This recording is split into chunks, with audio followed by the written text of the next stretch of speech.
Want to start with a quick weather almanac for our first week of January, because look at that average high. We've already cruised past that. We've seen a high of 51 degrees already at Joplin Regional Airport. We're not going to quite get to that 2008 record of 71, but another key factor here, obviously your month and your year are going to be the same the first month, but we're going to see that increase probably to about 2 inches here by the time we get to the weekend. So let's go ahead and break this down from a fundamental standpoint as we look at the Skywatch Storm Tracker. Clear skies, no cloud cover, no precipitation. I know it looks kind of weird, but that's why I went ahead and put the sweeping radars on, just so you could tell that is actually a live update.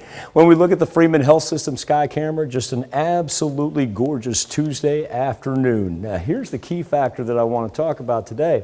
It's going to be our barometer and the fact that our pressure continues to fall. Earlier this morning, it was still just on the rise. We had humidity sitting at 96%.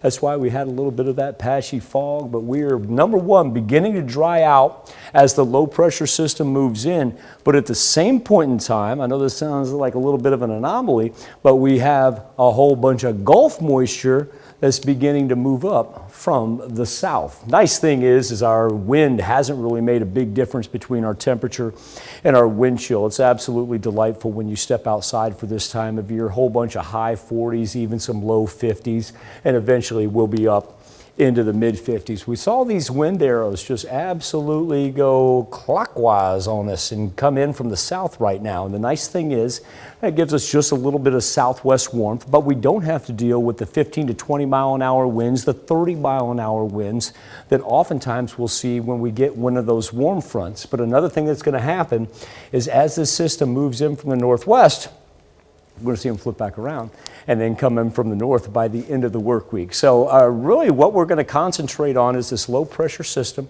that's right under the trough of the jet stream right there. And what it's going to do is as it sinks down, almost follow it right through us. And like I said, it's going to combo and hook up with a little Gulf moisture. Now they had quite a winter storm up in the Pacific Northwest, as much as 9 inches in some places.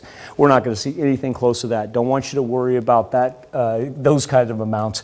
But slowly but surely, this thing's staying pretty organized over the Rocky Mountains, and that's indicated by the darker colors right there. And earlier this morning, we had that big high pressure system, but like I said, our barometer beginning to fall, and that's because the low pressure is forcing everything off to the east. See how light blue, as we put it, about a 6-hour time gap right there.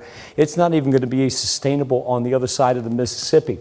Now don't worry about our Tuesday. It's going to be absolutely gorgeous this afternoon. Still plenty of sunshine, highs in the mid 50s, but then as we get into Wednesday night, that's when we see the development of the cloud cover, and we'll start with rain. And that's a good thing, because tomorrow morning our temperatures are going to stay above freezing. So when that rain does develop out of the west-southwest right there, really no worries about our morning commute. We see it expand north-south, but still, that's not bad. We can keep it as rain, 1/4 inch, 1/2 inch of rain through Wednesday all the way to the afternoon.